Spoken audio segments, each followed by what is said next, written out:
বন্ধুরা নমস্কার। দেখো আজকে হলো ফেব্রুয়ারির 27 তারিখ, এখন বাজে 1:51।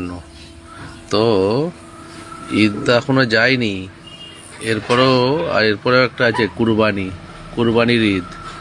তো কুরবানির ঈদে যদি ট্রেনের তো টিকিট এখনো ছাড়েনি, ফ্লাইটে যদি টিকিট নাও দিল্লি থেকে কলকাতা কুরবানি মার্চ মাসের 25 তারিখ সম্ভবত কুরবানি আছে। তো মার্চ মাসের 20 তারিখে যদি ফ্লাইটের টিকিট নাও দিল্লি থেকে কলকাতা 5,000 টাকায় টিকিট পেয়ে যাবে, 5,000 টাকায়। রাজধানীর থেকে একটু বেশি ভাড়া 20 মার্চ কুরবানির ঈদের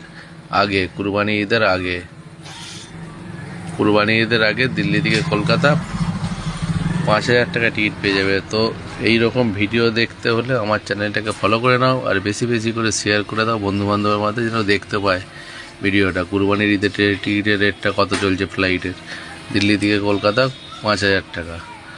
আর ইউটিউব থেকে যারা দেখছো আমাকে সাবস্ক্রাইব করে রেখো, আর এই পেজটাকে ফলো করে রেখো এইরকম ভিডিও পেতে। ধন্যবাদ। Happy journey.